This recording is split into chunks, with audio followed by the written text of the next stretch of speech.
네, 오늘 본문을 보니 예수님이 비통히 여기시고 눈물을 흘리신 내용이 나옵니다. 사실 이 본문은 부활에 관한, 부활의 소망에 관한 내용으로 설교를 해도 좋을 본문인데 저는 오늘 본문 중에 다른 부분에 좀 포커스를 맞추려고 합니다. 요한복음 1장은 예수님이 하나님의 아들이시고 하나님 자신이라 그렇게 말씀하고 있습니다. 그래서 오늘 본문에서 예수님께서 비통히 여기심은 곧 하나님의 비통히 여기심이고, 예수님께서 우신 것은 하나님께서 우신 것입니다. 하나님께서도 아프셔요. 하나님도 아프실까? 여러분 어떻게 생각합니까? 기독교의 가장 놀라운 특징, 기독교의 가장 특이한 점은 우리가 얻는 구원, 소망이 하나님의 고통, 하나님의 비통함, 하나님의 아픔을 통해서 주어졌다는 사실입니다.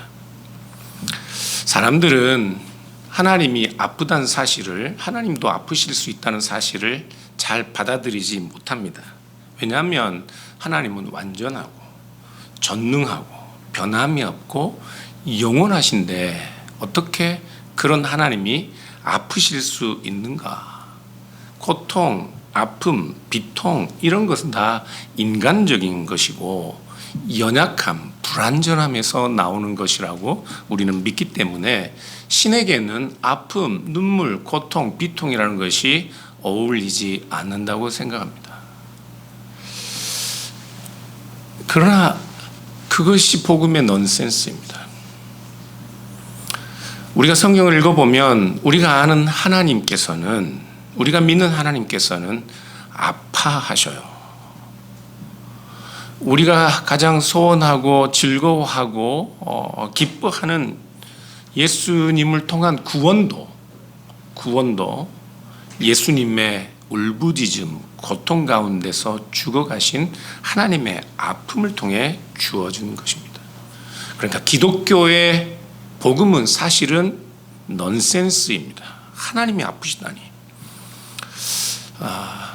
세상 사람들은 이 하나님의 아픔에 관해서 쉽게 받아들이기 어렵습니다. 그래서 일본의 기타모리 가조라는 아주 유명한 신학자인데, 이분은 하나님의 아픔이라는 것은 결코 인간의 사상으로부터 나올 수 있는 개념이 아니라고 했습니다.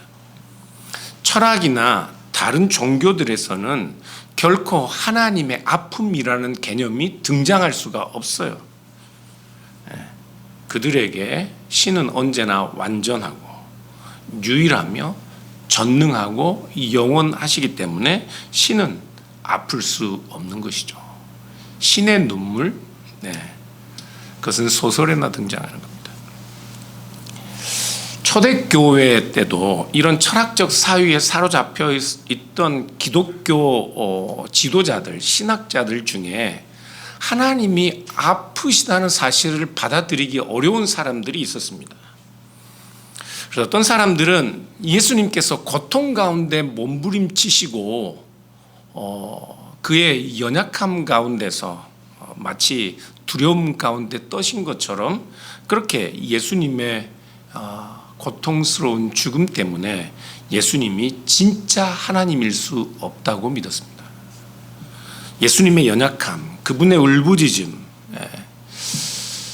그러나 성경은 요한복음 1장부터 이 예수님이 하나님이라고 선언하고, 이 예수님이 요한복음에서 계속해서 우리가 보는 것처럼 아파하시고 비통해하시고 눈물 흘리시는 것을 볼 수 있습니다. 그래서 이 하나님이 고통당할 수 없다는 사실 때문에 초기 기독교인들은 예수님은 본래 인간이었는데 하나님께서 진짜 하나님 앞에 완전히 순종한 이 인간을 신적인 존재로 높이셨다. 그래서 하나님은 오직 성부 하나님만 계시고, 성자는 원래부터 하나님이 아니라 원래는 인간이었는데 고통을 경험하고 고통 가운데 죽어간 인간이었는데 성부께서 그를 어여삐 여겨 하나님처럼 만드셨다. 그렇게 믿었습니다. 그것이 종속론이라고 해요. 네, 나중에 시험 볼 겁니다. 네, 종속론, subordinationism. 네, 하나님을 믿고 예수님을 믿지만 이 종속론주의자들은 하나님의 아들이 진짜로 고통당할 수 없다는 사실 때문에 예수님은 하나님이 아니라고, 하나님처럼 높여진 사람이라고 믿었어요. 이것이 여호와 증인들이 주장하는 성자 예수 그리스도에 대한 설명입니다. 또 다른 사람들은 예수님을 하나님으로 믿지만 하나님이 고통당할 수 없기 때문에 예수님의 고통, 예수님의 절규, 예수님이 십자가에 못 박혀 죽으신 것은 하나님의 일이 아니라 로고스이신 하나님의 영이 인간 예수가 고통당하기 전에 그 영이 하늘로 올라가시고 그 인간은 하나님처럼 보였을 뿐이지 진짜 하나님이 아니라, 그래서 겉으로만 하나님처럼 보였다고 그렇게 주장했습니다. 그것을 가현설이라고 말해요. 이 정도 용어는 여러분들이 기억해 두셔도 좋습니다. 왜냐하면 오늘 우리가 하이델베르그 요리문답, 이 카테키즘인데요, 교회 안에서 우리가 믿는 신앙의 내용을 간략하게 요약한 그런 개념들이기 때문에 이런 개념들을 알고 있으면 여러분들이 복음의 내용을 다른 사람들에게 설명할 때도, 아니면 이단적인 내용들을 구별할 때도 큰 도움이 됩니다. 이처럼 초기 기독교인이지만 그들은 하나님의 아픔을 쉽게 받아들일 수 없었습니다. 그러나 성경을 보면 아주 많은 곳에, 아주 여러 군데 하나님이 크게 아파하시는 내용들을 볼 수 있습니다. 에레미야 31장 20절을 보시면 같이 한번 읽어볼까요? 에브라임은 나의 사랑하는 아들, 기뻐하는 자식이 아니냐. 내가 그를 책망하여 말할 때마다 깊이 생각하노라. 그러므로 그를 위하여 내 창자가 들끓으니 내가 반드시 그를 불쌍히 여기리라. 여호와의 말씀이니라. 하나님께서 죄 가운데 있는 자기 백성을 돌아보실 때 어떤 고통이 있냐면요, 창자가 끊어질 듯한, 창자가 뒤틀리는 듯한 고통을 하나님께서 경험하고 계셔요. 하나님도 아파하십니다. 오늘 본문 요한복음 11장 32절 이하를 보면 예수님께서 비통해 하시는 그런 내용들이 나옵니다. 그리고 마침내 사람들이 우는 것을 보시고 하나님이신 예수님도 같이 우셔요. 그런데 이상하지 않습니까? 예수님은 일찍이 나사로가 병들었다는 소식을 들었을 때 슬퍼하지 않으셨습니다. 예수님께서는 나사로가 죽게 될 것도 결국은 하나님의 영광을 드러낼 일이라고 말씀하셨고, 나사로가 죽었다는 사실을 예수님께서 비로소 아셨을 때도 오히려 나사로가 죽는 그때에 자기가 그 자리에 있지 않은 것이 제자들을 위해서 오히려 어떻게 한다고요? 기뻐한다고 말씀하셨어요. 그런데 예수님께서 이제 나사로에게 오셔서 우는 사람들을 보고 예수님은 비통히 여기시고 함께 우십니다. 그런데 왜 주님께서는 갑자기 비통히 여기시고 우시는 건가요? 하나님의 영광을 드러내실 그런 상황에 예수님은 곧 지금 당장 나사로를 죽은 자들 가운데서 불러일으키시고 살리실 것입니다. 그런데 왜 예수님마저도 비통해 하시고 우셔요? 왜죠? 33절을 보시면 심령에 비통히 여기시고 불쌍히 여기셨다는 말씀이 나오는데, 이때 주님께서 비통히 여기셨다, 이 말씀은 그냥 단순한 인간적 감정을 가리키는 용어가 아닙니다. 그 신약 성경에 나오는 헬라어 그 단어들 사전이 있는데, 그 바우어 사전이라고 제일 유명한 사전인데요, 여기에 이 심령의 비통히 여기셨다는 이 말은 심히 격분하셨다, 심히 분개하셨다라는 의미입니다. 주님께서는 비통해 하신 것이 심히 어떤 상황을 보고 분개하셨어요. 격분하셨어요. D.A. 카슨이라는 아주 유명한 신학자는 이 단어가 사람들에게 적용될 때는 언제나 격분, 감정적인 분노를 나타내는 단어라고 그렇게 말하는 것을 보면 실제로 지금 33절에 우리 주님께서는 그 마음에 심히 격분하셨다고 그렇게 이해해야 합니다. 왜 예수님께서는 심히 격분해 하셨을까요?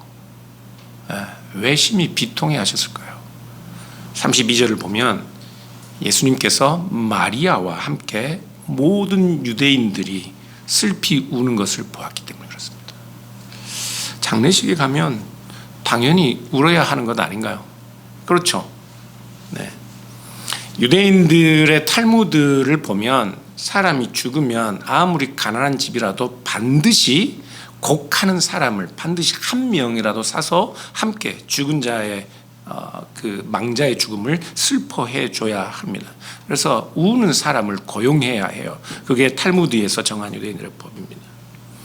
그런데 이 곡하는 이들과 함께 모인 모든 사람들, 마리아를 포함해서 모든 사람들이 큰 소리로 슬피 울고 있는데 이 예수님은 그 상황을 보시고 심히 격분하시고 분개하고 계십니다. 왜 그럴까요?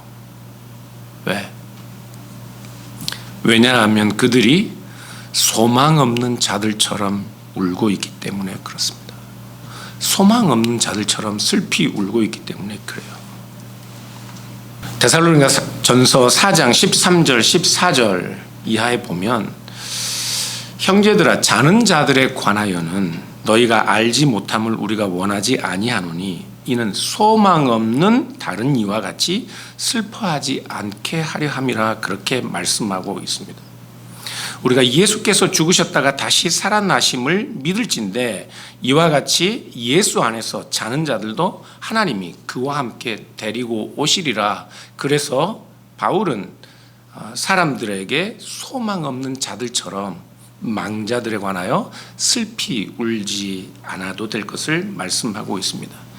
예수님은 지금 마르다에게 이미 자기 자신이 부활이고 생명이라고 말씀하시고 마지막 때에 모든 사람들이 죽음 가운데서 일어날 것이지만 그러나 예수님께서 나사로를 살리실 것이라고 말씀하셨습니다. 예수 그리스도를 믿으면 죽어도 다시 살고 살아서 믿는 자는 영원히 살 것이라고 그렇게 말씀하셨어요. 지금 예수님께서는 사람들 앞에 지금 멀리서 나사로가 죽은 지 나흘째 되는 날 제자들과 함께 이곳에 도착하셔서 예수님께서 죽은 나사로를 살리시는 일도 이 예수님이 곧 하나님께서 모든 죽은 자들을 영원한 생명 가운데서 다시 살리실 그 일을 하시기 위한 하나님의 일들을 드러내고자 하는데 사람들은 그 예수님 앞에 아무 소망이 없는 자들처럼 슬피 울고 있는 겁니다. 33절에 비통히 여기셨다는 이 말이 38절을 보시면 거기서도 예수님께서는 격분하셨다라는 말로 번역이 되고 있습니다. 그래서 실제로 이 단어는 예수님께서 격분하셨다고 번역해야 하는데 38절에 예수님께서 격분하신 이유가 37절에 나와 있어요. 37절을 보시면 사람들 중에 어떤 이는 말하되 맹인의 뜬 눈을 뜨게 한 이가 왜 그 사람은 죽지 않게 할 수 없었더냐 하고 그렇게 예수님을 비아냥거리듯 조롱하고 있습니다. 사람들은 예수님께서 눈먼 자를 고치셨을 때 그들은 그 사건을 통해서 예수님께서 세상에 비치신 것을 보아야 했습니다. 예수님 앞에서 그들은 예수님을 보지 못하는 자신들이 눈먼 자들인 것을 깨달아야 했습니다. 그래서 세상에 참 빛이신 예수 그리스도께서 자신들의 참 소망이신 소망이라는 사실을 깨달아야 했어요. 나면서 눈먼 자를 고친 예수님께서 지금 왜 나사로를 고치지 못하고 죽게 했는가 조롱하고 비난하고 있는 자들은 모든 사람들이 죽을 운명에 사로잡혀 있는 그 현실을 바라보지 못하고 지금 예수님께서 그 죽은 자들을 영원한 생명으로 다시 일으키실 하나님의 구원의 방편, 구원의 길이라는 사실을 보지 못하고 그 예수님을 조롱하고 있는 겁니다. 그래서 33절, 38절에 예수님은 그 마음에 심히 격분하고 계신 거예요. 예수님의 분노는 자신들의 처지를 보지 못하고 있는 사람들, 그러나 하나님이 그들을 불쌍히 여기셔서 그들을 위하여 독생하신 아들을 보내시고 그 아들은 그들 앞에서 그들의 모든 벌거벗은 것과 그들의 모든 더러운 것들을 다 속하시고 영생을 주시는 그 길을 가시는데 그들은 그 예수를 눈앞에 두고 조롱하며 마치 소망 없는 자들처럼 그렇게 슬피 울고 있는 겁니다. 그래서 예수님은 그 마음에 심히 격분하고 계셔요. 여러분, 하나님은 참으로 하나님이시기 때문에 이 세상을 심판하십니다. 진짜 하나님이시기 때문에 죄에 대하여 그냥 넘어가실 수 없어요. 하나님의 하나님 되심, 하나님의 진정성은, 진짜 하나님은 그 죄에 대하여 철저히 심판하는 데 있습니다. 오늘 우리가 하이델베르그 요리문답 제4주에서 오늘 우리가 함께 신앙 고백했던 것처럼 하나님은 그 죄에 대하여 결코 그냥 간과하고 넘어가실 수 없습니다. 성경에서 하나님께서 무섭게 진노하신다는 그런 표현들이 나오는데 그것은 하나님이 공의롭고 참되고 의로우신 분이시기 때문에 그렇게 무섭게 진노하시는 내용들이 나오는 거예요. 시편 9편 7절 한번 읽어볼까요? 같이 읽어보겠습니다. 여호와께서 영원히 앉으시며 심판을 위하여 보좌를 준비하셨도다. 공의로 세계를 심판하시며 정직으로 만민에게 판결을 내리시리로다. 아멘. 그런데 이 심판은 하나님의 온전하신 만큼 철저하게 이루어질 심판입니다. 하나님이시기 때문에요. 그래서 에스겔서 6장 13절을 보시면 이와 같이 내 노가 다 한즉 그들을 향한 분이 풀려서 내 마음이 가라앉으리라. 내 분이 그들에게 다 한즉 나 여호와가 열심으로 말한 줄을 그들이 알리라. 하나님께서 마치 인간이 우리의 모든 분한 감정을 다 쏟아내고 다 해소하시듯 하나님의 의로운 심판이 아주 무섭고 맹렬하게, 그리고 오늘 우리가 고백했던 것처럼 영원한 심판으로 우리에게 주어질 것이라고 말씀하고 있습니다. 하나님은 하나님이시기 때문에요. 죄를 그냥 넘어가실 수가 없습니다.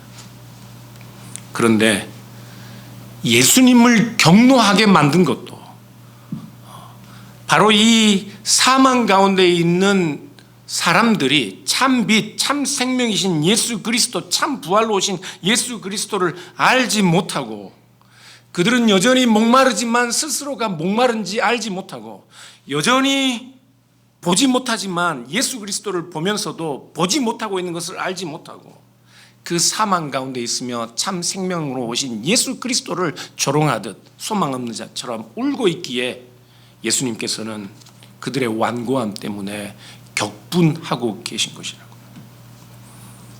그래서 WBC 주석을 보면 이때 이 예수님의 경노, 격분함은 우리 자신의 믿음에 대한 질문이 되었다, 그렇게 주석하고 있습니다.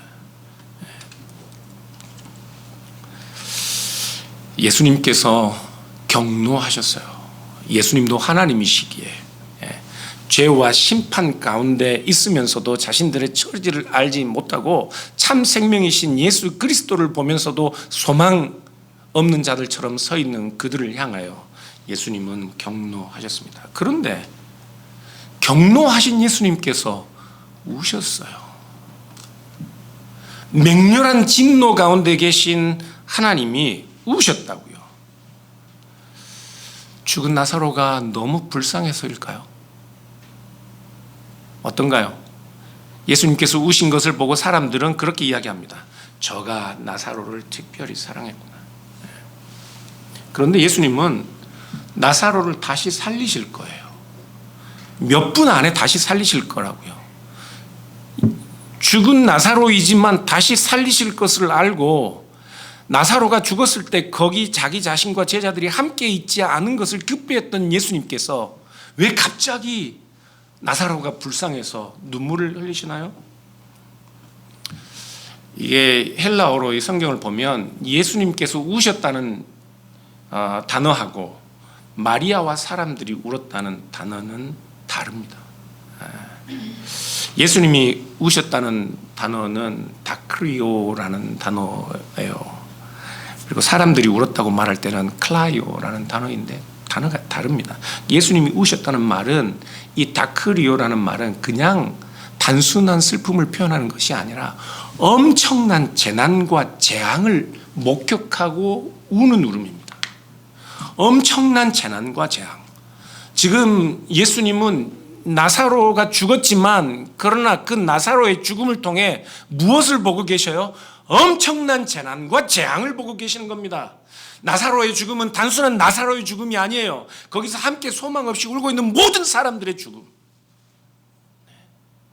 예수 그리스도가 아니면 하나님의 영원한 형벌 가운데 모든 사람들이 소망 없는 가운데 절망 속에 죽어가야 할 그들의 운명을 보고 예수님은 재난을 보듯 재앙을 보듯 모든 사람들을 향하여 슬피 우셨던 거라고요.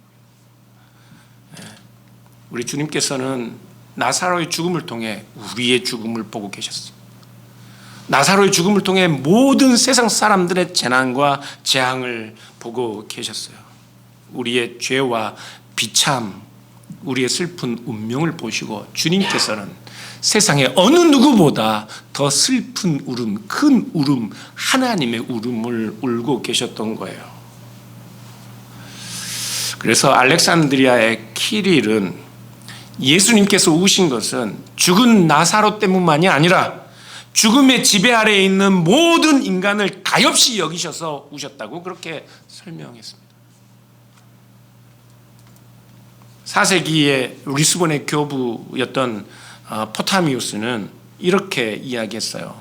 그의 책에 나사로라는 책이 있는데 같이 한번 읽어보실래요? 읽어보겠습니다.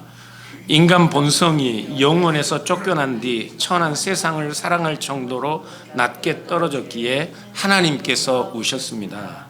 불사의 존재가 될 수 있었던 이들을 악마가 죽을 운명의 존재로 만들었기에 하나님께서 우셨습니다.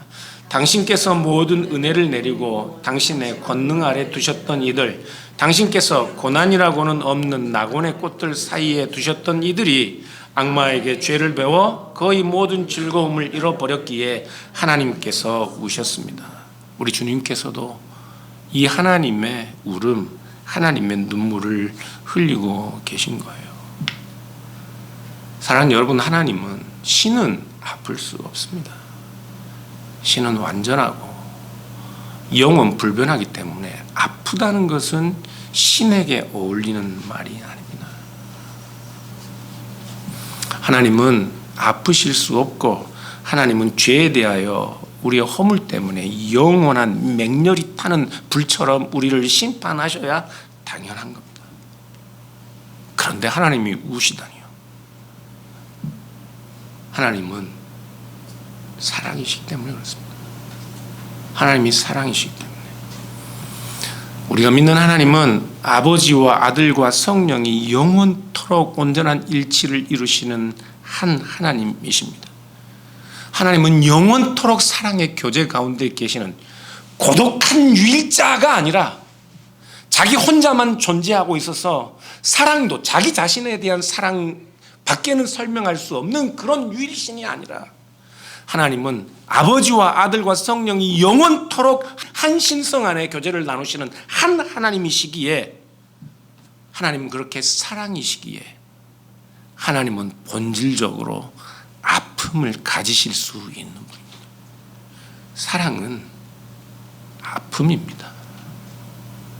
사랑하지 않으면 아픔도 없습니다.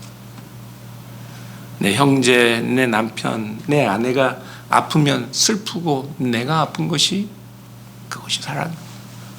제 아내가 요즘 아버지하고 저희 집 주변 정리를 하는데 아침마다 나가면 해가 중천에 뜨기 전에 이 땅을 파는데 작은 모종삽을 가지고 땅을 파는데 여기 손바닥에 이따만하게 껍질이 벗겨지는 줄 모르고 바닥을 팠더라고요.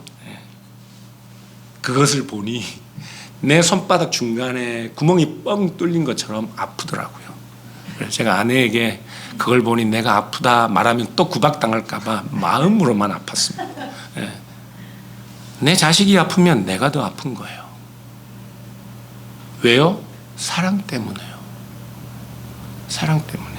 하나님이 사랑이시기 때문에 우리가 맹렬한 하나님의 심판 가운데 하나님이 우리의 죄를 보고 우리의 비참한 그런 상태들을 보고 분개하셔도, 우리 주님께서 분개하셔도 그 죽을 운명에 처해는 우리가 너무 슬프고 우리를 너무 사랑하셔서 하나님은 독생하신 아들을 우리에게 보내셔서 하나님은 오시고, 독생하신 아들께서는 우리를 사랑하셔서 자기 자신을 비우시고 내어주시는 분이시기에 그렇게 아프신 주님이시기 때문에 나사로의 죽음 앞에 사람들의 슬픔과 비참 앞에 울고 계신 겁니다. 여러분, 하나님의 맹렬함, 하나님의 경노, 하나님의 심판 다 사랑에서 나오는 겁니다. 우리는 하나님의 공의와 사랑이라는 것이 서로 대조적인 것 같은데 공의도 사랑이 없으면 안 나오는 거예요. 우리를 사랑하시기 때문에 그냥 내버려 두지 못하시는 거예요. 우리를 사랑하시기 때문에 우리의 죄에 대하여 채찍질을 하시고 죄에 대하여 심판을 하시는 거예요. 하나님은 사랑이십니다. 자식이 잘못된 길로 가면 훈계하지 않는 부모가 있나요? 어떻습니까? 자식이 훈계하는 것도 사랑에서 나오는 거죠. 얼마 전에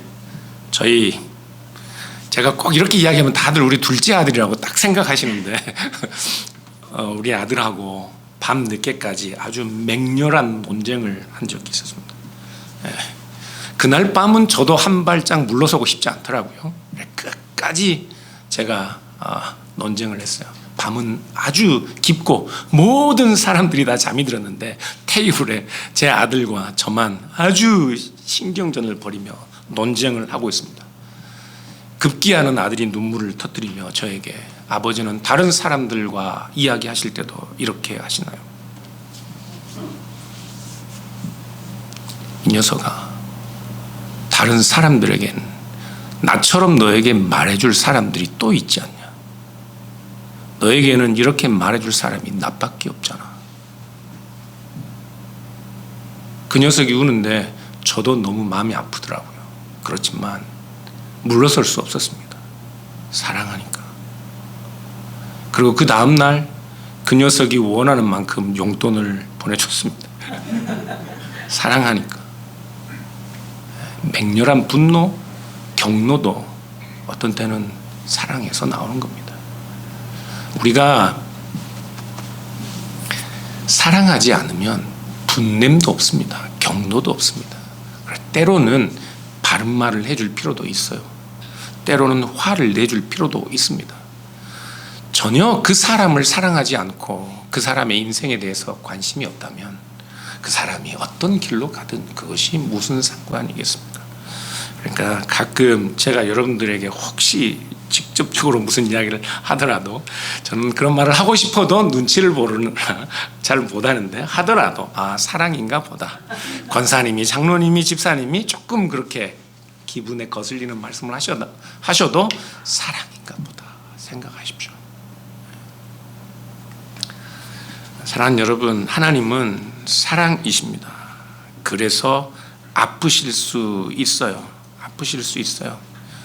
복음은 다름 아니라 이 하나님의 아픔을 소개하고 있는 겁니다. 하나님의 아픔으로 우리의 아픔을 치유하는 능력, 그것이 복음입니다. 하나님은 자기 아픔으로 우리의 아픔을 해결하신 분이십니다. 자기 자신이 죽는 큰 재난을 당하심으로써 우리의 재난과 재앙을 해결하셨습니다. 예수 그리스도께서는 자신의 상처로 우리의 상처를 치유하셨습니다. 그래서 베드로전서 2장 24절에서 베드로는 이렇게 말씀하고 있어요. 친히 나무에 달린 그 몸으로 우리의 죄를 담당하셨으니 이는 우리로 죄에 대하여 죽고 의에 대하여 살게 하려 하심이라. 그가 채찍에 맞음으로 너희는 나음을 얻었으니. 그것이 복음입니다. 하나님이 채찍에 맞으시고 하나님이 격분하시고 하나님이 아파하시고 하나님이 슬퍼하시고 하나님이 우심으로써 우리를 고치셨습니다. 우리 주님께서 죽은 지 나흘 된 나사로를 향해 나사로야 나오너라 말씀하시듯 죽을 재난과 재앙 가운데 있는 우리의 운명 가운데서 하나님은 우리의 이름을 불러 삼서가 나오너라, 주원아 나오너라, 크리스야 나오너라. 이름 안 불러준다고 또 누가 서운해할라. 그렇게 우리를 불러 영원한 생명의 그 복을 누리도록 하시기 위하여 우리 주님은 아프셨습니다. 아프셨습니다. 그래서 사랑하는 여러분, 아프셔도 오히려 그 아픔으로 인하여 하나님의 아픔을 배우실 수 있으면 좋겠습니다. 바울은 로마서 12장 15절에 우는 이들과 함께 울라고 그렇게 말씀하고 있습니다. 그런데 이 말은 단순하게 다른 사람들에 대한 동정심이나 그 슬픔을 잠시 함께 나누라는 말 정도가 아닙니다. 예수님의 눈물을 본받아야 합니다. 예수님의 눈물. 그 사람 너머에 있는 그 사람의 재난과 재앙을 볼 수 있어야 해요. 지금 우는 것, 지금 슬픔, 지금 고통이 끝이 아닙니다. 우리에겐, 사람들에게는 재난과 재앙 같은 영원한 맹렬한 하나님의 심판이 기다리고 있어요. 그것을 보고 울어야 한다고요. 그것을 보고 울어야 합니다. 사랑하는 여러분, 우리 주 예수 그리스도야말로 우리에게 참된 위로이고 참된 소망입니다. 이 예수님의 아픔, 이 예수님의 슬픔, 이 예수님의 눈물을 여러분도 배우셔서 여러분 주변에 있는 많은 사람들에게 참으로 하나님의 사랑이 무엇인지, 하나님의 존재가 어떤 분이신지를 드러내고 증거할 수 있는 여러분의 삶이 되시기를 축복합니다. 기도하겠습니다.